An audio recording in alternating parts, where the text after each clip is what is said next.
বিসমিল্লাহির রহমানির রহিম। আলহামদুলিল্লাহি রাব্বিল আলামিন ওয়াসসালাতু ওয়াসসালামু আলা সাইয়্যিদিল মুরসালিন আম্মা বাদ। আজকে একটু দেরি হলো ক্লাস শুরু করতে। আমরা দেখি যে সূরা আলে ইমরানের 18 নম্বর রুকুতে কি আছে। এখানে আছে উহুদ যুদ্ধে মুমিনদের চরিত্র কেমন ছিল, ঈমানের বিনিময়ে কুফর গ্রহণকারীদের শাস্তি, প্রতিকূল পরিস্থিতি আল্লাহর পক্ষ থেকে পরীক্ষা এবং কৃপণদের জন্য শাস্তি। এই বিষয়গুলো সূরা আলে ইমরানের 18 নম্বর রুকুতে আছে। 18 নম্বর রুকু আল্লাহ তাআলা বলেন, আল্লাযীনা ইসতাজাবু লিল্লাহি ওয়ার রাসূলি মিন বাদি মা আসাবাহুমুল কারহ লিল্লাযীনা আহসানু মিনহুম ওয়াত্তাকাউ আজরুন আযীম। জখম হওয়ার পর যারা আল্লাহ এবং তার রাসূলের ডাকে সাড়া দিয়েছে, তাদের মধ্যে যারা সৎকার্য করে এবং তাকওয়া অবলম্বন করে চলে, তাদের জন্য মহা পুরস্কার রয়েছে। তো এই আয়াতে একটা শান নুজুল আছে, সেটা হলো যে আবু সুফিয়ান এর নেতৃত্বে মক্কার কুরাইশরা যখন মুসলমানরা কিছুটা ক্ষতিগ্রস্ত হওয়ার পরে তারা যখন ফিরে যাচ্ছিল, যাওয়ার পথে তারা ভাবলো যে আমরা তো ভুল করছি, মানে পরাজিত এবং আহত মুসলমানদের এইভাবেই আমরা কেন রেখে আসলাম, আমাদের তো উচিত ছিল অবশ্যই মদিনা আক্রমণ করা। কারণ তারা যে বিজয়ী হলো তারা কিভাবে, আমি আগে বলছিলাম না যে এটাকে ঠিক পরাজয় বলা যায় না, কারণ কাফেররা কিছু ক্ষতি করছে কিন্তু তারা কিন্তু মানে না মুসলমানদেরকে তারা উহুদের ময়দান থেকে মানে পালিয়ে যেতে বাধ্য করতে পারছে, না হলো আপনার কাউকে বন্দি করতে পারছে, না তারা মদিনা আক্রমণ করতে পারছে, মানে তারা উহুদ থেকেই ফিরে গেছে। তাহলে এটা কেমন বিজয় হলো? তো তাদের মাথায়ও এই চিন্তাটা আসলো যে এটা কেমন বিজয় হলো, আমরা তো তাদেরকে আরও ক্ষতি না করে মদিনা আক্রমণ না করে আমরা কেন ফেরত যাচ্ছি। তো তারা পরামর্শ করে আবার মদিনা আক্রমণ করার সিদ্ধান্ত নিল, যেন মুসলমানদেরকে সম্পূর্ণভাবে নির্মূল করে দেওয়া যায় বা সম্পূর্ণভাবে বিপদগ্রস্ত করে দেওয়া যায়। তখন রাসূল সাল্লাল্লাহু আলাইহি ওয়াসাল্লাম এই সংবাদ পেয়ে ঘোষণা করলেন, যারা গতকাল আমাদের সাথে যুদ্ধে শরিক ছিলে তারা আজ শত্রুদের ধাওয়া করার জন্য প্রস্তুত হও। তো তখন একটা মানে বুঝাটা স্বাভাবিক যে উহুদের ময়দানে এত আপনার হলো বিপর্যয়ের পরে আঘাতপ্রাপ্ত আহত অনেকে ছিলেন এবং সবাই ক্লান্ত শ্রান্ত। এই অবস্থায় তারা রাসূলের ডাকে সাড়া দিয়ে আবার বেরিয়ে পড়ছেন। তো নবীজি সাল্লাল্লাহু আলাইহি সাল্লাম মুজাহিদদেরকে সাথে নিয়ে মদিনা থেকে ৮ মাইল দূরে হামরাউল আসাদ নামক স্থানে তিনি সেখানে যান, সেই পর্যন্ত যান। তারপরে মুসলমানরা মদিনা থেকে বের হয়েছে এই খবর শুনে আবু সুফিয়ানের মনে ভীতি সঞ্চারিত হয় এবং সে আবার আক্রমণের ইচ্ছা ত্যাগ করে আবার মানে মক্কার দিকে ফিরে যায়। কারণ তারা এইটুক তো জানতো যে আসলে মুসলমানদের সাথে মুখোমুখি লড়াইয়ে তারা যে খুব সুবিধা করতে পারবে এমন না। তারা যে কিছু আপনার ক্ষতি করতে পারছিল এটা কেন, কারণ হলো তারা পিছন থেকে এসে আক্রমণ করতে পারছে, একটা কৌশলগতভাবে তাদেরকে হঠাৎ করে ছত্রভঙ্গ করে দিতে পারছে। এই কারণে তারা কিছুটা সফলতা পাইছে। কিন্তু আবার মুখোমুখি যুদ্ধ হইলে যে তারা মানে আবার একটা পরাজয়ের মুখে পড়বে এটা তারা জানতো। এই কারণে তারা যতটুক তাদের মানে সফলতা সেইটুক নিয়ে চিন্তা করলো যে আমরা এইটুক নিয়ে অন্তত ফেরত যে আমরা বলতে পারবো যে আমরা কিছুটা সফল হয়ে আসছি। তো এটা আল্লাহ তাআলা বলতেছেন যে জখম হওয়ার পর যারা আল্লাহ এবং তার রাসূলের ডাকে সাড়া দিয়েছে, তাদের মধ্যে যারা সৎকার্য করে এবং তাকওয়া অবলম্বন করে চলে, তাদের জন্য মহা পুরস্কার রয়েছে। এরপরে এদেরকে লোকে বলেছিল, তোমাদের বিরুদ্ধে লোক জমায়েত হয়েছে, সুতরাং তোমরা তাদেরকে ভয় করো। কিন্তু তাদের ঈমান দৃঢ়তর করেছিল, এটা তাদের ঈমান আরও দৃঢ়তর করেছিল এবং তারা বলেছিল আল্লাহই আমাদের জন্য যথেষ্ট এবং তিনি কত উত্তম কর্মবিধায়ক। তারপর তারা আল্লাহর নেয়ামত, এই যে এখানে একটা দোয়া আছে, হাসবুনাল্লাহু ওয়া নি'মাল ওয়াকিল, হাসবুনাল্লাহু ওয়া নি'মাল ওয়াকিল, এটা খুবই চমৎকার একটা দোয়া যে আল্লাহই আমাদের জন্য যথেষ্ট এবং তিনি উত্তম কর্মবিধায়ক। উহুদের ক্ষতিগ্রস্ত হওয়ার পরে নবীজি সাল্লাল্লাহু আলাইহি ওয়াসাল্লাম এটা পড়ছেন। এবং আপনার হলো হযরত ইব্রাহিম আলাইহিস সালাম এই দোয়াটা পড়ছেন বলে বর্ণিত আছে। তো আমরা এই দোয়াটা পড়তে পারি, এটা আল্লাহর উপর ভরসা প্রকাশ পায় এই দোয়াটা থেকে। তারপরে তারা আল্লাহর নেয়ামত এবং অনুগ্রহ সহ ফিরে আসলেন, কোনো অনিষ্ট তাদেরকে স্পর্শ করে নাই, এবং আল্লাহ তাদেরকে রাজি, আল্লাহ যাতে রাজি তারা তারই অনুসরণ করেছিল, এবং আল্লাহ মহা অনুগ্রহশীল। ইহারাই শয়তান তোমাদেরকে তার বন্ধুদের ভয় দেখায়। ইন্নামা যালিকুমুশ শায়তানু, এই শয়তানরা তোমাদেরকে তার বন্ধুদের ভয় দেখায়। সুতরাং যদি তোমরা মুমিন হও তবে তোমরা তাদেরকে ভয় করো না, আমাকেই ভয় করো। মানে শয়তান তার অনুসারীদের ভয় দেখাইতে চায় মুমিনদেরকে। আল্লাহ তাআলা বলতেছেন যে তোমরা মুমিন হয়ে থাকলে আমাকেই তোমরা ভয় করো, তাদেরকে ভয় করার প্রয়োজন নাই।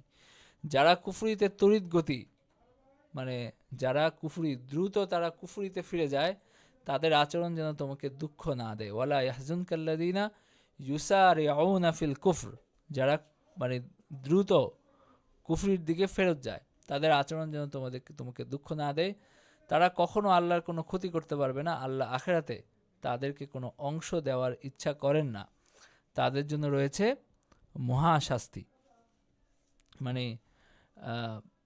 শয়তানের মানে ধোকার মধ্যে পড়ে যারা আল্লাহর রাস্তা থেকে শয়তানের দিকে ফেরত যায়, হ্যাঁ, তো তাদের আসলে কোনো রকম আপনার তারা আল্লাহর বা মুমিনদের কোনো রকম ক্ষতি করতে পারে না, এবং তারা হলো নিজেদেরই ক্ষতি করে, এবং তাদের জন্য মহাশাস্তি আছে। এরপরে আল্লাহ তাআলা বলছেন, যারা ইমানের বিনিময়ে কুফরি ক্রয় করেছে তারা কখনো আল্লাহর কোনো ক্ষতি করতে পারবে না, তাদের জন্য রয়েছে যন্ত্রণাদায়ক শাস্তি। এবং কাফিরগণ যেন কিছুতেই মনে না করে যে আমি অবকাশ দেই তাদের মঙ্গলের জন্য, আমি অবকাশ দিয়ে থাকি মূলত যেন তাদের পাপ বৃদ্ধি পায়, এবং তাদের জন্য লাঞ্ছনাদায়ক শাস্তি রয়েছে। মানে তাদের পাপের তরি, তাদের পাপের পাল্লা যেন এত বৃদ্ধি পায় যেটার কারণে তাদের ভয়াবহ পতন হয়। মানে হলো দেখা গেছে যে যদি 5 বছর আগে পতন হইতো, যদি 10 বছর আগে পতন হইতো, তাহলে অন্তত দেশে কিছু দাঁড়ানোর ভিটামাটি জায়গা থাকতো। কিন্তু এমন অবস্থায় পতন হয়েছে, এমন সময় পতন হয়েছে যে আপনার হলো দেশে আর থাকার জায়গাই নাই। মানে একেবারে হলো ঝাড়ে বংশে উৎখাত হয়ে গেছে। তো আল্লাহ তাআলা মানে তাদেরকে পাপ যে বৃদ্ধি পায়, যে পাপ বাড়তে বাড়তে বাড়তে বাড়তে এমন একটা পৌঁছে যেখানে তাদের জন্য লাঞ্ছনাদায়ক একটা পরিণতি অপেক্ষা করে। অসৎকে সৎ থেকে পৃথক না করা পর্যন্ত তোমরা যে অবস্থায় রহিয়াছ, আল্লাহ মুমিনদেরকে সেই অবস্থায় ছেড়ে দিতে পারেন না। অদৃশ্য সম্পর্কে তোমাদেরকে আল্লাহ অবহিত করিবার নহেন, তবে আল্লাহ তার রাসূলগণের মধ্যে যাকে ইচ্ছা মনোনীত করেন। সুতরাং তোমরা আল্লাহ এবং তার রাসূলগণের উপর ঈমান আনো। তোমরা ঈমান আনলে ও তাকওয়া অবলম্বন করে চললে তোমাদের জন্য মহা পুরস্কার রয়েছে। মা কানা আল্লাহু লিয়াযারাল মুমিনিনা আলা মা আনতুম আলাইহি হাত্তা ইয়ামিযাল খাবিসা মিনাত তাইয়্যিব। মানে আল্লাহ তাআলা অসৎকে সৎ থেকে পৃথক না করা পর্যন্ত তোমরা যে অবস্থায় রয়েছো আল্লাহ মুমিনদেরকে সেই অবস্থায় ছেড়ে দিতে পারেন না। মানে এর অর্থ কি দিয়ে দাঁড়ায়?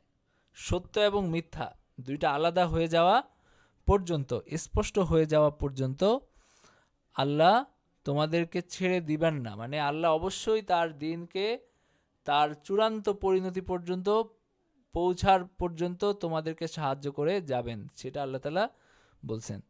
এবং অদৃশ্য সম্পর্কে তোমাদেরকে আল্লাহ অবহিত করিবার নহেন। মানে আল্লাহ তাআলা তো তোমাদেরকে বলে দিবেন না যে কখন কি হবে, কিন্তু আল্লাহ তাআলার যে ঘোষণা, যে ফয়সালা, সেটা অবশ্যই তার পরিণতি পর্যন্ত পৌঁছবে, এই ব্যাপারে কোনো সন্দেহ নাই। এবং সেটাই হয়েছে। মানে বদরের যুদ্ধে বা উহুদের যুদ্ধের পরে যখন এই কথা বলা হচ্ছে, তখন কিন্তু এটা বলাটা খুব কঠিন যে আসলে মুসলমানরা শেষ পর্যন্ত টিকে থাকতে পারবে কিনা, তাও উহুদে ব্যাপকভাবে ক্ষতিগ্রস্ত হওয়ার পরে, ঠিক না? তো তখন আল্লাহ তাআলা বলতেছেন যে সত্যটা চূড়ান্ত হওয়ার আগ পর্যন্ত আল্লাহ তাআলা অবশ্যই তোমাদেরকে এভাবে ছেড়ে দিবেন না যে তোমরা যেটাই হোক মানে এখন কি হয়, এখন অবস্থা কি।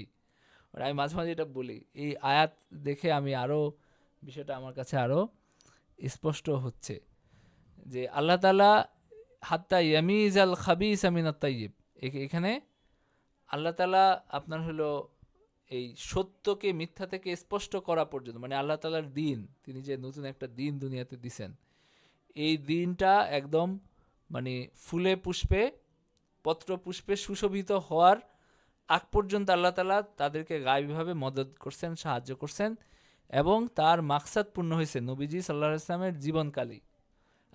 মানে একটা বিজয়ী দিন হিসাবে ইসলামের আবির্ভাব ঘটছে, এবং আপনার হলো সারা পৃথিবীতে ইসলামের বাণী ছড়ায় পড়ছে, সারা পৃথিবীতে নবীজির জীবনকালে। মানে একটা আওয়াজ কিন্তু সারা পৃথিবীতে তখনই, এই যে বিভিন্ন বাচ্চাদের কাছে পত্র পাঠানোর মাধ্যমে এবং নানানভাবে। তো এরপরে যেটা হয়েছে সাহাবীদের সময়ে, যখন তারা মানে সারা পৃথিবীতে তারা দিন নিয়ে গেছেন, এবং সারা পৃথিবীতেই আল্লাহ তাআলার দিন নানানভাবে প্রচারিত হয়েছে, সবাই জানছে, বহু মানুষ সাচ্চাভাবে মুসলমান হয়েছে, বহু মানুষ তারা মুসলমান হয় নাই। আপনার হলো সিরিয়ায় বা এইসব জায়গায় খ্রিস্টানদের মধ্যে ব্যাপকভাবে মানুষ মুসলমান হয়েছে, বহু মানুষ মুসলমান হয়েছে, বহু মানুষ তাদের দিনের উপরেই ছিল। এখনও আপনার ওইসব জায়গায় এখনও খ্রিস্টানদের একটা বড় পার্সেন্টেজ আছে, মিশরে, সিরিয়ায়, আপনার এইসব জায়গায়। তো আপনার হলো সেটা হয়েছে, সেটা হওয়ার পরে এরপরে আল্লাহ তাআলা দুনিয়াকে দুনিয়ার নিয়মে মানে করে দিছেন যে এবার দুনিয়ার নিয়মে চলুক, যে হলো সবচেয়ে যোগ্যতর, যে হলো সবচেয়ে বেশি মানে আপনার হলো কৌশল এবং হলো তার মেধা, বল, শারীরিক বল, অস্ত্রের বল, সব দিক থেকে যে এগিয়ে যাবে সেই হলো বিজয়ী হবে। এবং পরবর্তীতে সেটা হয়েছে। আপনারা হযরত ওসমানের সময়ের পর থেকে দেখবেন যে সবচেয়ে ধুরন্ধর লোকটাই বিজয়ী হয়েছে। মানে সবচেয়ে ধুরন্ধর যারা ছিল, সবচেয়ে কৌশলী যারা ছিল, সবচেয়ে বিচক্ষণ যারা ছিল, তারাই আপনার হলো নেতৃত্বে আসছে, এবং তাদেরকে যতদিন মানুষ বিট করতে পারে নাই ততদিন তারা নেতৃত্বে ছিল। এরপরে আবার সবচেয়ে ধুরন্ধর, সবচেয়ে কৌশলী গোষ্ঠীটা আবার ক্ষমতায় আসছে। তো এইটা হলো দুনিয়ার নিয়ম। দুনিয়ায় আপনি হলো এরকম না যে আল্লাহ গায়েবী সাহায্য করে কাউকে ক্ষমতায় রাখবেন, সেটা তো আল্লাহর মাকসাদ না। মানে আমরা অনেক সময় মনে করি যে আপনার হলো আল্লাহ তাআলা মনে হয় যে একেবারে দুনিয়াটাকে একেবারে স্বর্গের মতো একটা গায়েবীভাবে তিনি কাউকে ক্ষমতাসীন করে রাখবেন, বা ইসলামী শক্তিকে ক্ষমতাসীন করে রাখবেন, কিন্তু সেটা আসলে হওয়ার না, সেটা হয় নাই। সেটা একদম হলো সেই আপনার হলো খোলাফায়ে রাশেদার মাঝখান থেকে আর হয় নাই, হযরত ওসমানের শাহাদাতের পর থেকেই সেটা আর হয় নাই। বরং সবসময় যারা কৌশলে আপনার হলো দক্ষতায়, মেধায় এগিয়ে আছে, তারা বিজয়ী হয়েছে। কিন্তু আপনার হলো সবচেয়ে বেশি তাকওয়ার অধিকারী, সবচেয়ে বেশি ইসলামী ভাবাপন্ন, সবচেয়ে বেশি নবীজির আদর্শের অনুসারী, তারা বিজয়ী মানে হয় নাই। মানে তখন থেকে এটা হয় নাই। তো আপনার হলো দুনিয়াতে যদি ক্ষমতা কাউকে পাইতে হয়, কাউকে যদি দুনিয়ার মানে আপনার হলো রাজত্ব পাইতে হয়, এবং কাউকে যদি দুনিয়ায় হলো ইসলামের আদর্শ যদি কায়েম করতে হয়, সেটা দুনিয়ার যে মানদণ্ড সেটার মধ্যে তাকে ফিট হয়েই সেখানে যাইতে হবে। তো এখানে আল্লাহ তাআলা বলছেন হাত্তা ইয়ামিজ আল খাবিস মিনাত তাইয়িব, মানে আল্লাহ তাআলা তোমাদেরকে ছেড়ে দিবেন না, মুমিনদেরকে ছেড়ে দিবেন না যতক্ষণ না আপনার হলো এই জিনিসটা একটা স্থিত অবস্থায় না যায়, অসৎকে সৎ থেকে পৃথক করা পর্যন্ত আল্লাহ তাআলা ছেড়ে দিবেন না। এবং আল্লাহ তাআলা তোমাদেরকে গায়েবের ব্যাপারে জানারবার নন, মানে তিনি তোমাদেরকে গায়েব বলে দিবেন এরকম না, তবে যখন যা হওয়ার সেটা হবে। ওয়ালাকিন্নাল্লাহ ইয়াজতাবি মির রুসুলিহি মান ইয়াশা, আল্লাহ তার রাসূলদের মধ্যে, আল্লাহ তার রাসূলগণের মধ্যে যাকে ইচ্ছা মনোনীত করেন। সুতরাং আল্লাহ এবং তার রাসূলগণের উপর ঈমান আনো, তোমরা ঈমান আনলে এবং তাকওয়া অবলম্বন করে চললে তোমাদের জন্য মহা পুরস্কার রয়েছে। এরপরে আল্লাহ তাআলা বলেন ওয়ালা ইয়াহসাবান্নাল্লাযীনা ইয়াবখালুনা বিমা আতাহুমুল্লাহু মিন ফাদলিহি হুয়া খায়রাল লাহুম বাল হুয়া শাররুল লাহুম, আল্লাহ নিজ অনুগ্রহে যা তোমাদেরকে দিয়েছেন তাতে যাহারা কৃপণতা করে তাদের জন্য এটা মঙ্গল। আর এটা যেন তোমাদেরকে তারা কিছুতেই মনে না না করে, মানে এটা তাদের জন্য মঙ্গল হবে, এটা যেন তারা কিছুতেই মনে না না করে। ওয়ালা ইয়াহসাবান্নাল্লাযীনা ইয়াবখালুনা, যারা কৃপণতা করে তারা যেন মনে না করে যে এটা কোনোভাবে তাদের জন্য কল্যাণকর হবে বা মঙ্গলজনক হবে। যাতে তারা কৃপণতা করবে কিয়ামতের দিন তা তাদের গলায় বেড়ি হবে, মানে এটা তাদের জন্য অকল্যাণকর। এবং এই যে আপনার যে সম্পদ নিয়ে তারা কৃপণতা করছে, এটা কিয়ামতের দিন তাদের গলায় বেড়ির মতো পুড়িয়ে দেওয়া হবে। এবং আসমান এবং জমিনের সত্ত্বাধিকার একমাত্র আল্লাহর, তোমরা যা করো আল্লাহ তা বিশেষভাবে অবহিত। তো এই রুকুর শিক্ষা নির্দেশনাগুলো বলেন, কেউ একজন বলেন।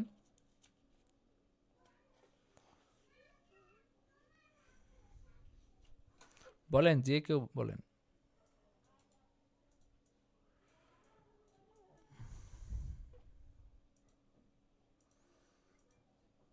আসসালামু আলাইকুম। ওয়ালাইকুম আসসালাম, জি বলেন।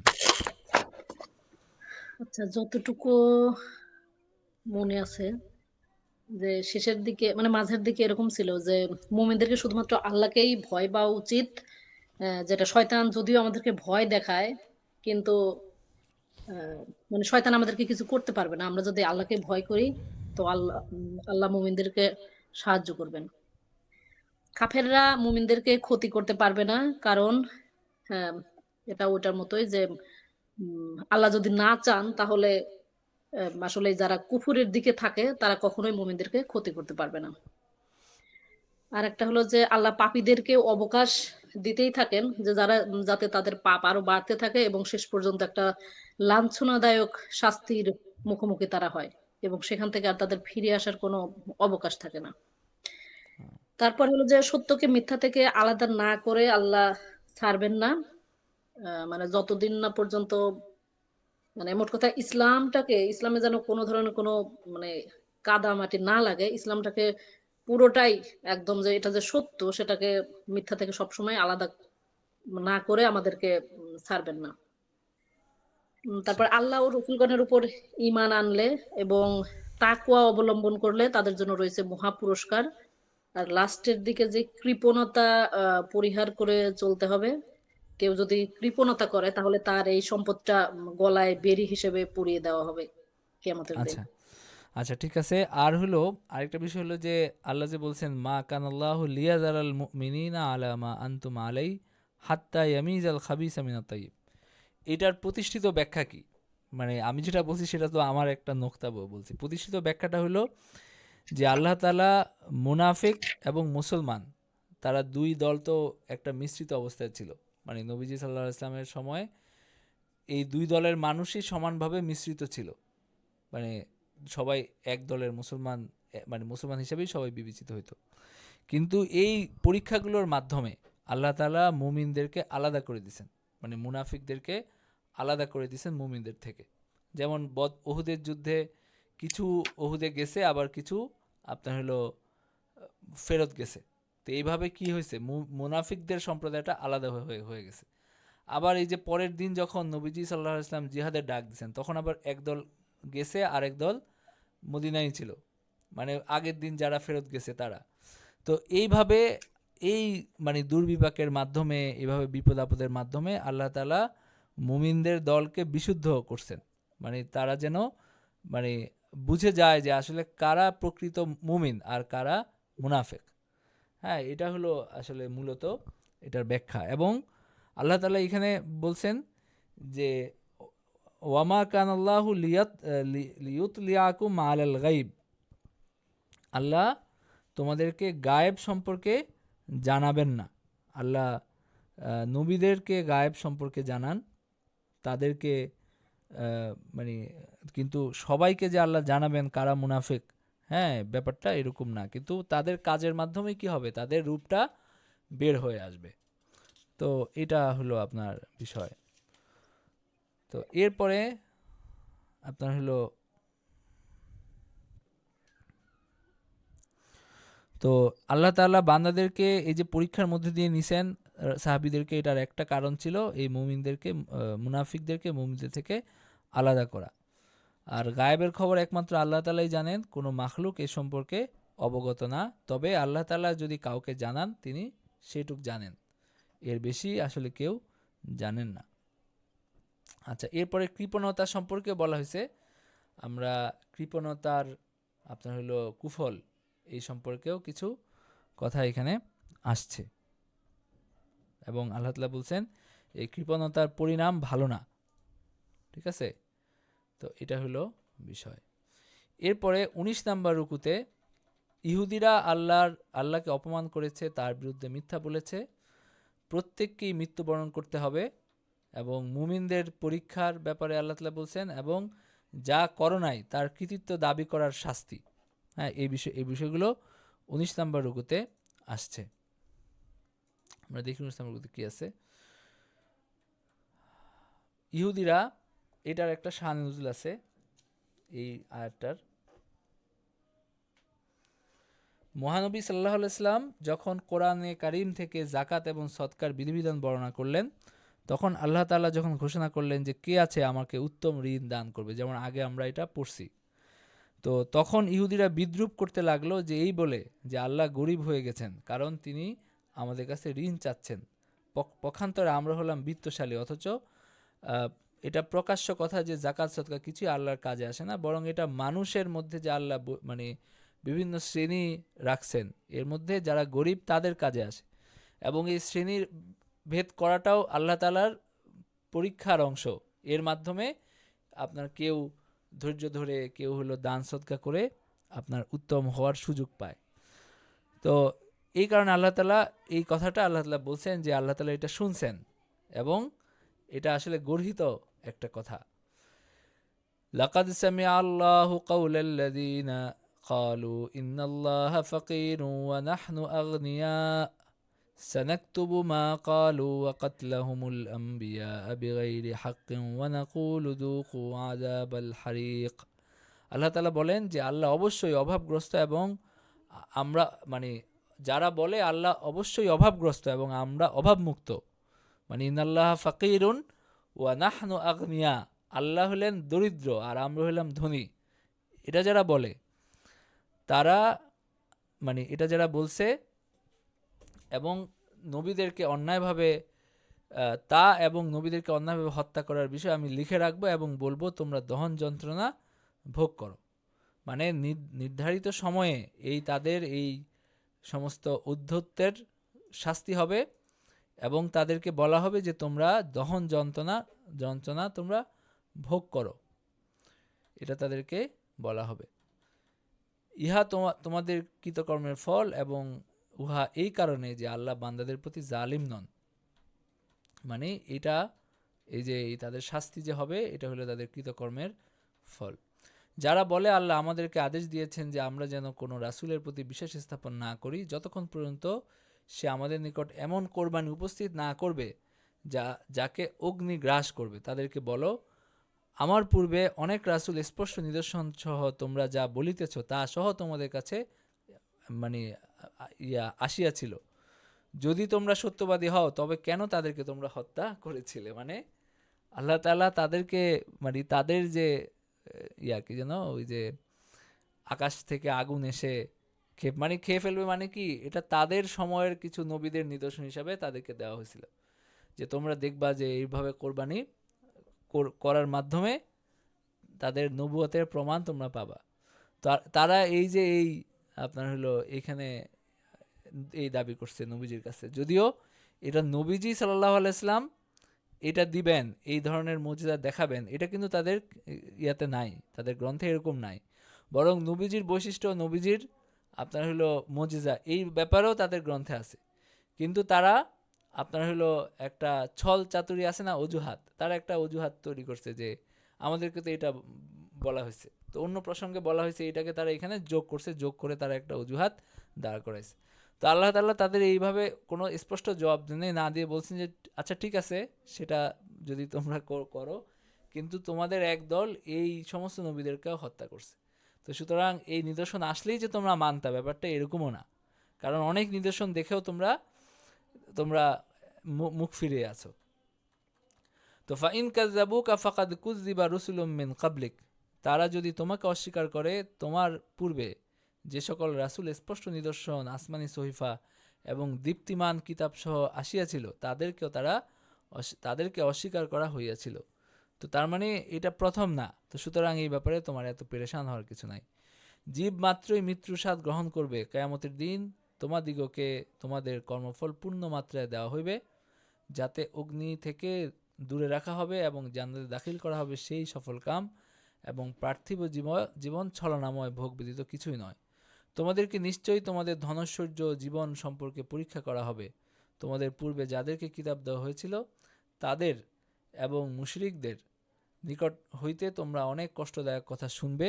যদি তোমরা ধৈর্য ধারণ করো এবং তাকওয়া অবলম্বন করো, তবে নিশ্চয়ই উহা হইবে দৃঢ় সংকল্পের কাজ।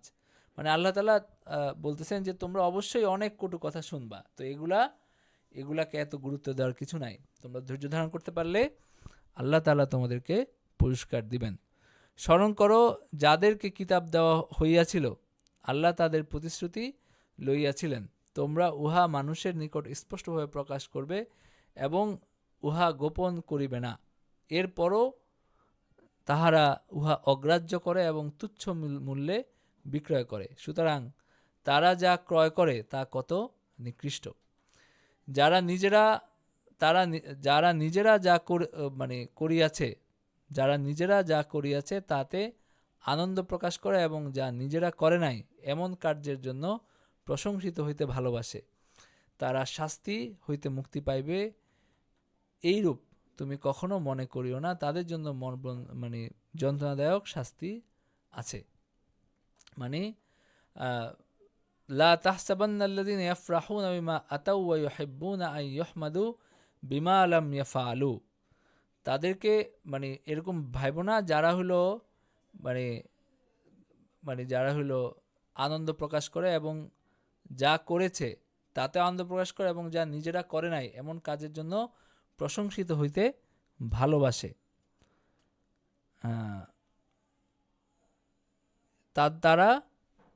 তারা শাস্তি থেকে মুক্তি পাবে এরকম তুমি কখনো মনে করো না, বরং তাদের জন্য যন্ত্রণাদায়ক শাস্তি আছে।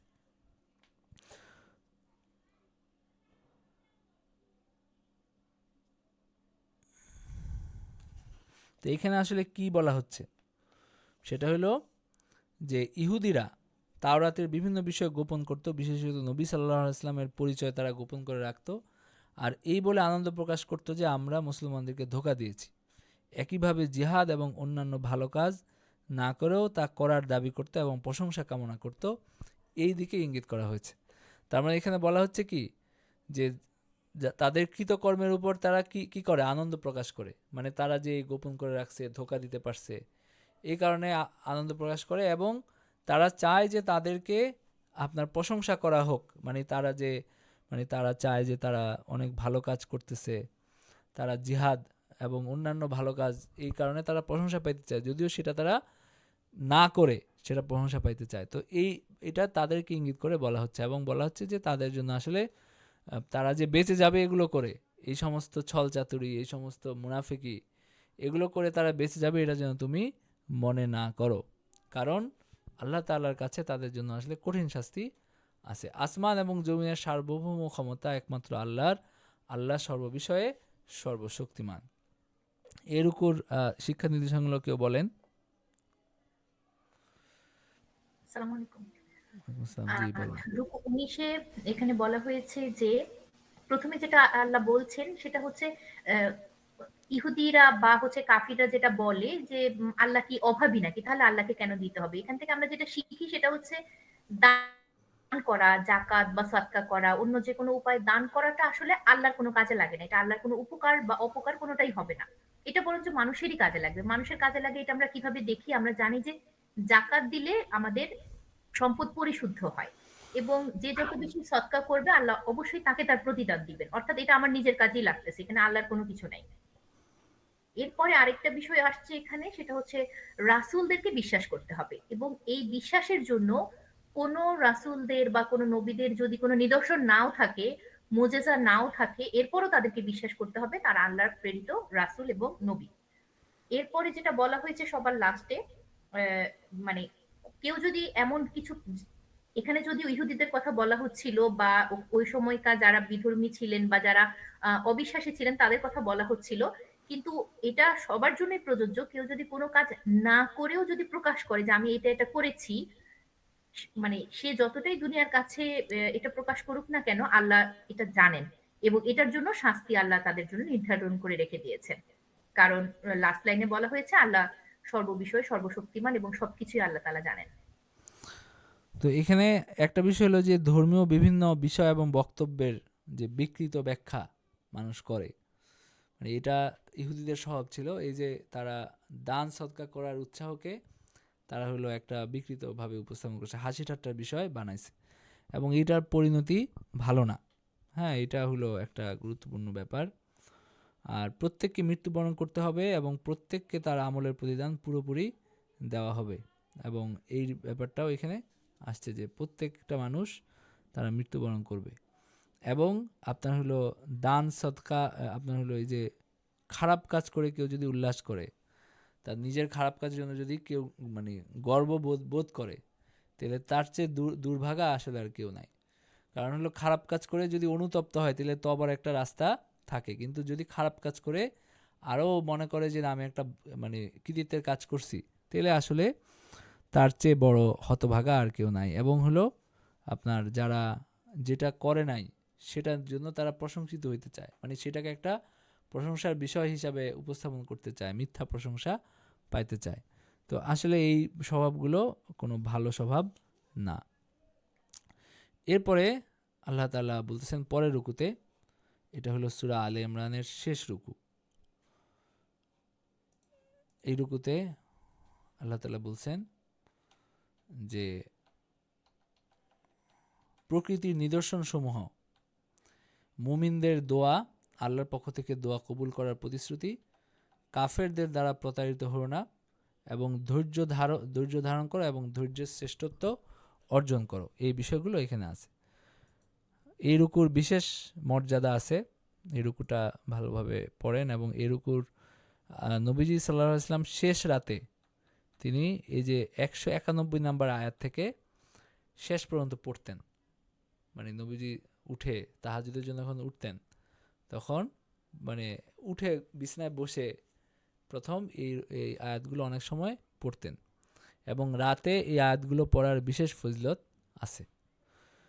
তো আল্লাহ তাআলা এখানে বলছেন ইন্না ফি খালকিস সামাওয়াতি ওয়াল আরদি ওয়াখতিলাফিল লাইলি ওয়ান নাহারি লাআয়াতিল লিউলিল আলবাব। আকাশমণ্ডল এবং পৃথিবীর সৃষ্টিতে দিবস এবং রাত্রির পরিবর্তনে নিদর্শনাবলী রয়েছে বোধশক্তি সম্পন্ন ব্যক্তিদের জন্য। আয়াতিল লিউলিল আলবাব, বোধশক্তিদের জন্য এখানে নিদর্শন আছে। এরপর আল্লাহ তাআলা বর্ণনা করছেন কারা এরা। الذين يذكرون الله قياما وقعودا وعلى جنوبهم ويتفكرون في خلق السماوات والأرض ربنا ما خلقت هذا باطلا سبحانك فقنا عذاب النار। যারা দাঁড়াইয়া, বসিয়া এবং শুইয়া আল্লাহকে স্মরণ করে এবং আকাশমণ্ডল এবং পৃথিবীর সৃষ্টি সম্পর্কে চিন্তা করে এবং বলে, হে আমাদের প্রতিপালক, আপনি এটা অনর্থক সৃষ্টি করেন নাই, এবং আপনি পাক পবিত্র, এবং আপনি আমাদেরকে অগ্নিশাস্তি থেকে রক্ষা করুন। সুবহানাক মানে আপনি পুত পবিত্র মহান, আমাদেরকে আপনি ফাকিনা আযাবান নার, আমাদেরকে আপনি হলো আগুনের শাস্তি থেকে রক্ষা করেন। রব্বানা ইন্নাকা মান তুদখিলিন নার ফাকাদ আখযাইতাহ ওয়া মা লিয-যালিমিন মিন আনসার। আল্লাহ তাআলা বলেন যে হে, এবং এই দোয়াটা তারা করে যে হে আমাদের প্রতিপালক, কাউকেও আপনি আগুনে নিক্ষেপ করলে তাকে তো তুমি নিশ্চয়ই তুমি হলো লাঞ্ছিত করলে, হেয় করলে। হেয় তো অনেক মানে হলো সহজ শব্দ, এখানে হেয় বলা হয়েছে। আসলে আখজাইতা মানে কি, তাকে চূড়ান্তভাবে অপদস্থ করলে এবং লাঞ্ছিত করলে। ওয়ামা লিয-যালিমিন মিন আনসার, এবং জালেমদের কোনো সাহায্যকারী নাই। মানে রব্বানা ইন্নাকা মান তুদখিলিন নার ফাকাদ আখযাইতা ওয়া মা লিয-যালিমিন মিন আনসার। এরপরে আল্লাহ তাআলা বলেন মানে তাদের যে দোয়া, রব্বানা ইন্নানা সামি'না মুনাদিয়ান ইউনাদি লিল ঈমানি আন আমিনু বিরাব্বিকুম ফাআমান্না রব্বানা ফাগফির লানা যুনুবানা ওয়া কাফির আন্না সাইয়্যাতিনা ওয়া তাওয়াফফানা মা'আল আবরার। হে আমাদের প্রতিপালক, আমরা এক আহ্বায়ককে মানে একজন মানে সত্যের দিকে যে যে ডাকে এমন একজনকে আমরা শুনেছি সত্যের দিকে ডাকতে। আন আমিনু বিরাব্বিকুম ফাআমান্না, কেউ আমাদেরকে বলছে আমরা দাওয়াত পাইছি সত্যের দিকে আসার, তখন আমরা ঈমান আনছি। রব্বানা ফাগফির লানা যুনুবানা ওয়া কাফির আন্না সাইয়্যাতিনা ওয়া তাওয়াফফানা মা'আল আবরার। হে আমাদের রব, আমাদেরকে আপনি ক্ষমা করেন, আমাদের গুনাহসমূহ ক্ষমা করেন। ওয়া কাফির আন্না সাইয়্যাতিনা, আমাদের মন্দ কাজগুলো আপনি দূরীভূত করে দেন। ওয়া তাওয়াফফানা মা'আল আবরার, এবং আমাদেরকে সৎকর্মপরায়ণদের সহগামী করে মৃত্যু দেন। মানে মৃত্যুর সময় আমরা যেন আপনার নেক বান্দাদের অন্তর্ভুক্ত থাকি। ওয়া তাওয়াফফানা মা'আল আবরার, আমাদেরকে সৎকর্মপরায়ণদের সহগামী করে আপনি হলো মৃত্যু দেন। রব্বানা ওয়া আতিনা মা ওয়া'আদতানা আলা রুসুলিকা ওয়া লা তুখজিনা ইয়াওমাল কিয়ামাহ ইন্নাকা লা তুখলিফুল মিয়াদ। হে আমাদের প্রতিপালক, তোমার রাসূলগণের মাধ্যমে আমাদেরকে যা দিতে প্রতিশ্রুতি দিয়েছ তা আমাদেরকে দান করো, এবং কিয়ামতের দিন আমাদেরকে হেয় করিও না, নিশ্চয়ই তুমি প্রতিশ্রুতির ব্যতিক্রম করো না। যে আমাদেরকে যে প্রতিশ্রুতি আপনি দিয়েছেন সেটা আপনি আমাদেরকে দান করেন রাসূলগণের মাধ্যমে, এবং কিয়ামতের দিন আমাদেরকে আপনি যেন লাঞ্ছিত বা লজ্জিত না করেন, আপনি প্রতিশ্রুতি ব্যতিক্রম করেন না। এরপরে আল্লাহ তাআলা জবাব দিলেন তাদের এই মুমিনদের এই দোয়ার জবাবে। আল্লাহ তাআলা বলেন, ফাস্তাজাবা লাহুম রাব্বুহুম আন্নী লা উযীউ আমালা আমিলিন মিনকুম মিন যাকারিন আও উনসা বা'দুকুম মিন বা'দ ফাল্লাযীনা হাজারু ওয়া উখরিজু মিন দিয়ারিহিম ওয়া উযু ফি সাবিলি ওয়া কাতালু ওয়া কুতিলু লাউকাফিরান্না আনহুম সাইয়্যাতিহিম ওয়া লাউদখিলান্নাহুম জান্নাতিন তাজরি মিন তাহতিহাল আনহার সাওয়াবাম মিন ইনদিল্লাহি ওয়াল্লাহু ইনদাহু হুসনুস সাওয়াব।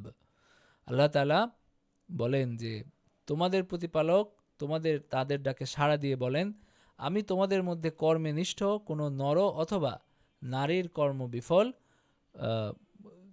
মানে কোনো বিফল করে দেই না, মানে নষ্ট করে দেই না, যারা আপনার হলো আমল করে, নেক আমল করে। তোমরা একে অপরের অংশ। এই আয়াতের একটা আপনার হলো শান নুজুল আছে।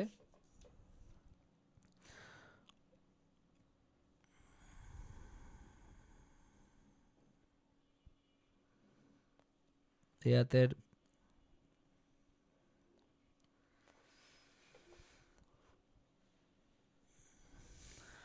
শান নুজুল হলো, যদিও এখানে আমি পাচ্ছি না, ইয়াতে শান নুজুল আছে একটা, যে নারীরা অথবা নারীদের মধ্যে কেউ, হযরত উম্মে সালামা রাদিয়াল্লাহু আনহার কথা বলেন অনেকে, যে তারা বলছিলেন যে কোরআনে আমাদের কথা কোথায় করা হয়েছে, বলা হয়েছে, সব তো পুরুষদেরকে বলা হচ্ছে।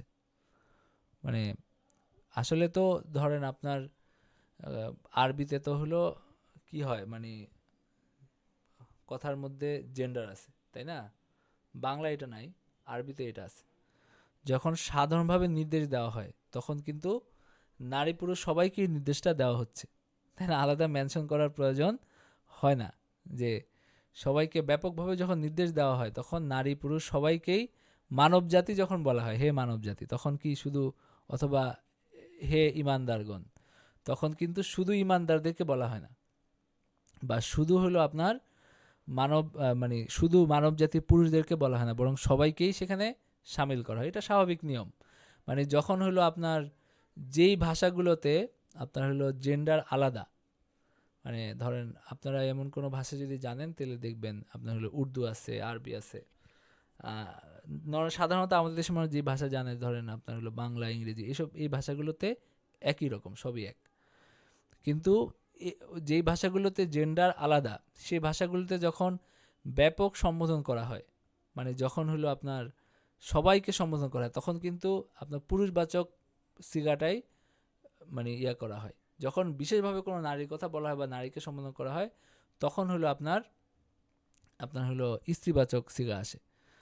যেমন কোরআনে হযরত মারিয়ামকে যখন ইয়ে করা হয়েছে খুজি এভাবে বলা হয়েছে, খুজ না বলে বলা হয়েছে খুজি বা এই ধরনের যে এই সমস্ত ইয়া। কিন্তু আপনার হলো যখন ব্যাপকভাবে বলা হয় তখন কিন্তু আপনার এইভাবে আলাদা করা হয় না, বরং সবাইকে একসাথে বলা হয়। কিন্তু এই জায়গায় হযরত উম্মে সালামা রাদিয়াল্লাহু আনহু বা এই কয়েকজন বলছিলেন যে আমাদেরকে তো মানে মেনশন করা হচ্ছে না এরকম। তখন এই আয়াতটা নাজিল হয়েছে যে এইখানে আল্লাহ তাআলা আলাদা করে পুরুষ এবং নারীদের কথা বলছেন। যদিও এখানে মানে সরাসরি বললেই তো হইতো যে কারো আমল নষ্ট করা হয় না, হ্যাঁ, কিন্তু এখানে আলাদা করে পুরুষদের কথা বলা হয়েছে, নারীদের কথা বলা হয়েছে, আবার বলা হয়েছে বাযুকুম মিন বায, তারা একে অপরের অংশ। মানে এখানে যখন সবাইকে বলা হয় তখন তো সবার কথাই বলা হয়, এটারও ইঙ্গিত এখানে আছে। তো আল্লাহ তাআলা বলেন ইন্নী লা উযীউ আমালা আমিলিম মিনকুম মিন যাকারিন আও উনসা, মানে হলো যে আমি আমল নষ্ট করি না কোনো আমলকারীর তোমাদের মধ্য থেকে, সে পুরুষ হোক বা নারী হোক, বাযুকুম মিন বায, তোমরা একে অপরের অংশ। ফাল্লাযীনা হাজারু ওয়া উখরিজু মিন দিয়ারিহিম ওয়া উযু ফি সাবিলি ওয়া কাতালু ওয়া কুতিলু, যারা হিজরত করেছে, যাদেরকে নিজেদের বাড়িঘর থেকে বের করে দেওয়া হয়েছে এবং যাদেরকে আমার রাস্তায় কষ্ট দেওয়া হয়েছে, ওয়া কাতালু, এবং যারা লড়াই করেছে আমার রাস্তায়, ওয়া কুতিলু, এবং যাদেরকে হত্যা করা হয়েছে আমার রাস্তায়, লা উকাফিরান্না আনহুম সাইয়্যাতিহিম ওয়া লা উদখিলান্নাহুম জান্নাতিন তাজরি মিন তাহতিহাল আনহার, তাদেরকে অবশ্যই আমি তাদের পাপ কার্যগুলো আমি ক্ষমা করে দিব এবং তাদেরকে আপনার হলো প্রবেশ করাবো জান্নাতে, জান্নাতিন, এমন জান্নাতে যেটার পাদদেশে নদী প্রবাহিত, সাওয়াবাম মিন ইনদিল্লাহি ওয়াল্লাহু ইনদাহু হুসনুস সাওয়াব, আর এটা আল্লাহর পক্ষ থেকে পুরস্কার এবং উত্তম পুরস্কার আল্লাহর কাছে। লা ইয়াগুররান্নাকা তাকাল্লুবুল্লাযীনা কাফারু ফিল বিলাদ মাতাউন কালিল সুম্মা মাওয়াহুম জাহান্নাম ওয়া বিসাল মিহাদ, যারা কুফরি করেছে দেশে দেশে তাদের অবাধ বিচরণ যেন কিছুতেই তোমাদেরকে বিভ্রান্ত না করে, এটা স্বল্পকালীন ভোগ মাত্র, তারপর জাহান্নামের তাদের আবাস, আর এটা কত নিকৃষ্ট। মানে অবিশ্বাসীদের খুব ভোগ বিলাস দেখে, তাদের জাঁকজমক দেখে তোমরা যেন বিভ্রান্ত না হও। লাকিন্নাল্লাযীনা ইত্তাকাউ রাব্বাহুম লাহুম জান্নাতুন তাজরি মিন তাহতিহাল আনহারু খালিদিনা ফিহা নুজুলাম মিন ইনদিল্লাহি ওয়া মা ইনদাল্লাহি খায়রুল লিল আবরার, কিন্তু যারা তো তাদের প্রতিপালককে ভয় করে তাদের জন্য রয়েছে জান্নাত, যার পাদদেশে নদী প্রবাহিত, সেখানে তারা স্থায়ী হবে, এটা আল্লাহ তাআলার পক্ষ থেকে আতিথ্য, আল্লাহর নিকট যা আছে তা সৎকর্মপরায়ণদের জন্য শ্রেয়। ওয়া মা ইনদাল্লাহি খায়রুল লিল আবরার। ওয়া ইন্না মিন আহলিল কিতাবি লামান ইউমিনু বিল্লাহি ওয়া মা উনজিলা ইলাইকুম ওয়া মা উনজিলা ইলাইহিম খাশিঈনা লিল্লাহ লা ইয়াশতারুনা বিআয়াতিল্লাহি সামানান কালিলা উলাইকা লাহুম আজরুহুম ইনদা রাব্বিহিম ইন্নাল্লাহা সারিউল হিসাব। ওয়া ইন্না মিন আহলিল কিতাবি লামান ইউমিনু বিল্লাহি, কিতাবীদের মধ্যে এমন লোক আছে যারা আল্লাহর প্রতি ঈমান আনে, ওয়া মা উনজিলা ইলাইকুম, এবং তোমার প্রতি যে যা নাজিল করা হয়েছে যে কিতাব সেটার উপরেও তারা ঈমান আনে, ওয়া মা উনজিলা ইলাইহিম, এবং তাদের কাছে যেটা নাজিল করা হয়েছে মানে তাদের কিতাব সেটার উপরেও ঈমান আনে, খাশিঈনা লিল্লাহ, তারা আল্লাহকে ভয় করে, লা ইয়াশতারুনা বিআয়াতিল্লাহি সামানান কালিলা, এবং তারা আল্লাহর এই আয়াতগুলোকে তুচ্ছ মূল্যে বিক্রয়, মানে মানে যে কথা বলা হয়েছে এইভাবে তুচ্ছ মূল্যের বিনিময়ে তারা এটাকে বিক্রি করে না, বরং এটাকে সঠিকভাবে ব্যাখ্যা করে। ইহারাই তারা যাদের জন্য আল্লাহর কাছে পুরস্কার রয়েছে এবং নিশ্চয়ই আল্লাহ দ্রুত হিসাব গ্রহণকারী। তো তার মানে কি? তার মানে হলো এই যে তাদের নিন্দা করা হলো, ইহুদিদের নিন্দা করা হলো, এবং আপনার তাদের বিভিন্ন কৃতকর্মের কথা বলা হলো, তাদের বাপদাদাদের পাপের কথা বলা হলো, এই সব কিছু নিন্দা, সব তাদের যে গর্হিত মানে অপরাধগুলো বা তাদেরকে যে আপনার আল্লাহ তাআলা তাদেরকে যে নিকৃষ্ট হিসেবে উপস্থাপন করলেন, এটা শুধু তাদের ব্যাপারে প্রযোজ্য যারা তাদের বাপদাদার খারাপ কাজের অনুসরণ করছে। মানে তাদের বাপদাদা যারা কুফরি করছিল, সেই কুফরির দায়ভার তাদেরকে কেন দেওয়া হচ্ছে, তাদেরকে কেন শোনানো হচ্ছে? কারণ হলো তারা সেই খারাপ কাজটা অনুসরণ করতেছে, মানে তারা তাদের বাপের পথেই গেছে। তো কেউ কারো যখন বাপ চোর হয়, আবার ছেলেও যখন ওই চুরি করে, তখন আপনার হলো তার বাপের কথা তো তাকে মানে বলতেই হবে, কারণ বাপ যেই দিকে গেছে ছেলেও সেদিকেই গেছে। বাপ মানুষের উপর জুলুম করছে, ছেলেও মানুষের উপর জুলুম করছে, এবং আপনার হলো এই কারণে প্রসঙ্গক্রমে তখন কি হয়, তখন বাপের কথা হাজির হয়। তো আল্লাহ তাআলা এই যে তাদের পূর্বপুরুষদের কথা বলছেন, তাদের নানান এই নবীদেরকে হত্যা করা সহ নানান কথা বলছেন এবং তাদেরকে অভিশপ্ত বলছেন, এটা সব কিছু তাদের ব্যাপারে প্রযোজ্য যারা এই নবীজির উপর ঈমান না এনে তাদের ওই বাপ দাদার যে অবিশ্বাস, তাদের যে আপনার আল্লাহর মানে আল্লাহর বাধ্য না হওয়ার, আপনার হলো আনুগত্য না করার যে রীতি, যে আপনার হলো রেওয়াজ, যে আপনার হলো পরম্পরা, সেটা যারা অনুসরণ করছে তাদেরকে বলছেন। কিন্তু শেষে এবং মাঝখানেও বারবার হলো মুমিনদের কথা আবার আলাদা করছেন, যে আসলে সবাই একরকম না। তো এইখানেও আল্লাহ তাআলা এই মুমিনদের কথা বলছেন যারা ঈমান আনছে, এবং বিভিন্ন আয়াতে আছে যে তাদেরকে দ্বিগুণ প্রতিদান দেওয়া হবে। মানে যেহেতু তারা আহলে কিতাব ছিল, ওইটা একটা ভালো মানে সত্য ধর্ম অনুসরণকারী ছিল, এরপরে আবার মুসলমান হয়েছে, তার মানে তাদের প্রতিদান দ্বিগুণ হবে। তো তাদের প্রত্যেকের মানে ইহুদিদের প্রত্যেকের সম্ভাবনা ছিল দ্বিগুণ প্রতিদান পেয়ে মুসলমান হওয়ার এবং আল্লাহর প্রিয় পাত্র হওয়ার। কিন্তু তাদের যারা হতভাগ্য, তারা এই সুযোগ না নিয়ে তারা হলো ওই কুফরির পথে গেছে। এবং যারা ইসলাম গ্রহণ করছে তারাও প্রচুর, তাদের সংখ্যাও কম না। বিশেষ করে ইহুদিরা যেই যতটুকু মুসলমান হয়েছে, খ্রিস্টানদের মধ্যে প্রচুর মানুষ ইসলাম গ্রহণ করছে তখন আপনার হলো নবীজির সময় এবং নবীজির পরে, যখন বিভিন্ন দেশে যখন ইসলাম ছড়ায় পড়ছে, তখন খ্রিস্টানদের বড় একটা অংশ ইসলাম গ্রহণ করছে। আচ্ছা, এরপরে আল্লাহ তাআলা বলেন, ইয়া আইয়ুহাল্লাযীনা আমানুসবিরু ওয়াসাবিরু ওয়ারাবিতু ওয়াত্তাকুল্লাহা লাআল্লাকুম তুফলিহুন। হে ঈমানদারগণ, তোমরা ধৈর্য ধারণ করো, ধৈর্যে প্রতিযোগিতা করো এবং সদা যুদ্ধের জন্য প্রস্তুত থাকো। মানে যুদ্ধের প্রস্তুতি নাও, মানে নিজেদেরকে যোদ্ধা জাতি হিসাবে নিজেদের রণ প্রস্তুতি তোমাদের যেন থাকে। ওয়ারাবিতু মানে তোমরা যুদ্ধের জন্য প্রস্তুত থাকো। তো একটা সফল জাতি, যে কোনো সফল জাতির আপনার বৈশিষ্ট্য হলো যে তারা সবসময় যুদ্ধের জন্য প্রস্তুত থাকে। কেউ যখন তাদের উপর আঘাত করতে আসবে, তাদেরকে তাদের স্বাধীনতা বিপন্ন করতে আসবে, সাথে সাথে তারা মানে প্রত্যাঘাত করার জন্য প্রস্তুতি থাকতে হবে, নাইলে তো আসলে সেটা কোনো স্বাধীন জাতি না।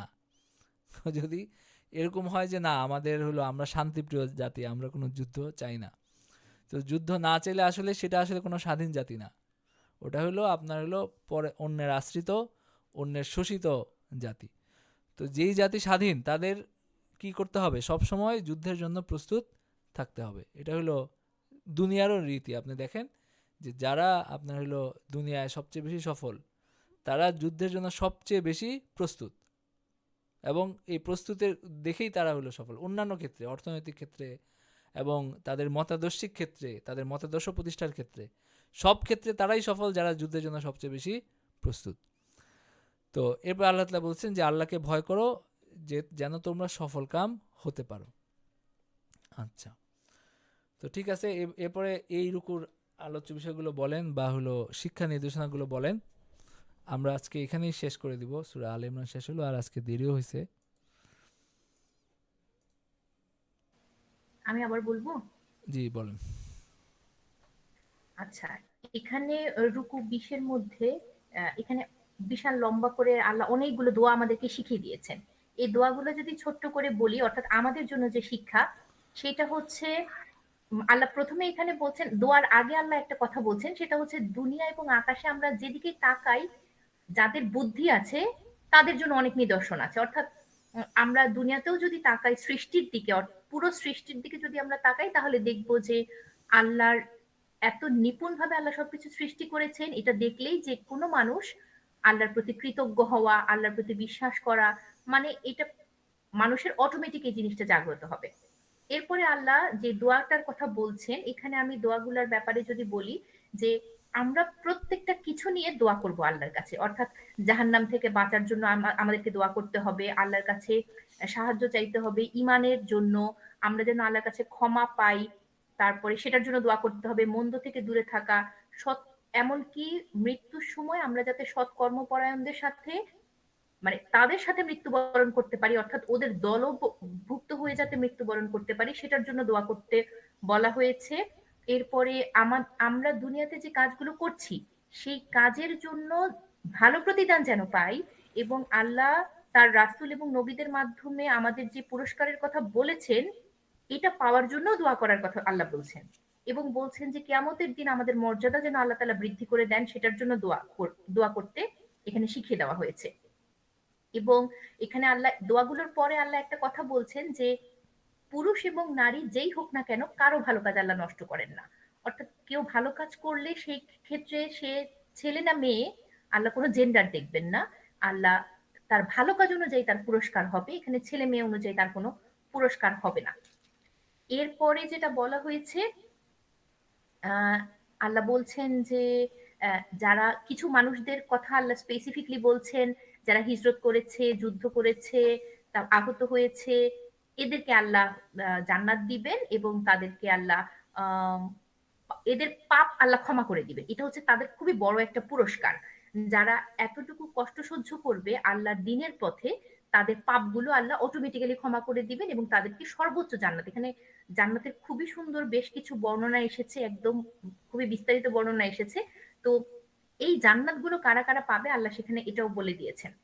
আরেকটা বিষয় এখানে যেটা শিক্ষণীয়, খুবই ইম্পর্টেন্ট, সেটা হচ্ছে কাফিরদেরকে আল্লাহ বারবার করে বলছেন এরা জাহান্নামী, এবং তারা দুনিয়াতে যতই ভোগ বিলাসী হোক না কেন, আমরা ছোটবেলায় আমরা এটা করতাম, প্রশ্ন করতাম যে আল্লাহ যদি কাফিরদেরকে দেখতেও না পারে তাহলে ওরা কেন এত ভালো আছে। আমরা দেখি যে যারা অনেক বেশি শোষণ করে, অত্যাচার করে, এমন এমন জাতি বা এমন এমন কিছু মানুষ, জাতির প্রধান বা ওই ওই মানুষগুলা বা ইহুদিরা বিশেষ করে, তারা এত ভালো কিভাবে আছে।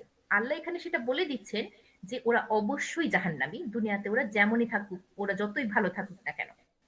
এরপরে আল্লাহ এটাও বলছেন যে এর বিপরীতে যারা তাকওয়াবান হবে, সৎকর্মশীল হবে, তারা অবশ্যই অবশ্যই জান্নাতি হবে।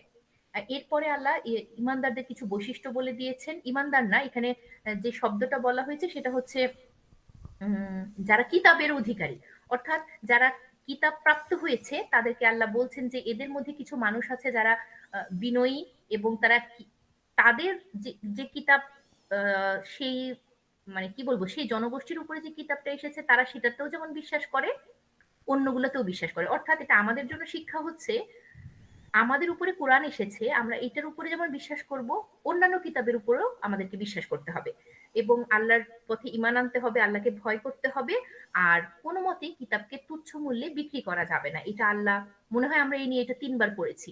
তো আমার কাছে মনে হচ্ছে এটা খুব ভালো করে আমাদেরকে একটু স্মরণ রাখতে হবে। এই বৈশিষ্ট্যগুলো যারা অর্জন করবে আল্লাহ তাদের জন্য পুরস্কারের ঘোষণা আল্লাহ আবারও দিচ্ছেন।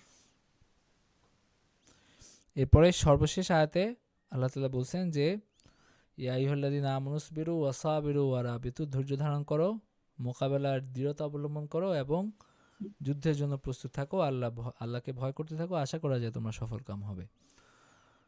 তো আমরা সূরা আলে ইমরান পড়ে শেষ করলাম। সূরা বাকারা নিয়ে যে আপনার হলো একটা দেওয়া হয়েছিল, ওটা কি কেউ করছেন? একটা পোস্ট করতে বলছিলাম আমি সবাইকে। আমি পোস্ট করি নাই, করবো ইনশাল্লাহ। আচ্ছা, ওইটা পোস্ট শেষ করে ফেলেন, আর এরপর আমরা সূরা আলে ইমরান নিয়েও এরকম একটা পোস্ট করতে বলবো, যেন আপনাদের কিছুটা যোগসূত্র বা কিছুটা সম্পর্ক থাকে।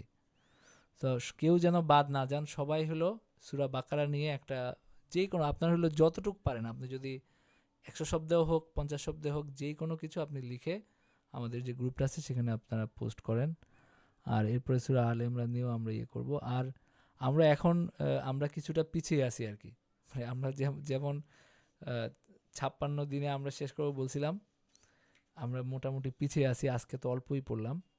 তো ইনশাল্লাহ আমরা রমজানে এটা কাভার করার করব, কারণ রমজানে রাত মনে হয় যে দিনের মতো লাগে আর কি, কিন্তু অন্য সময় রাত আসলে দিনের মতো লাগে না। তো ইনশাল্লাহ রমজানের সময় আমরা পড়ে এটা আমরা কভার করতে পারবো।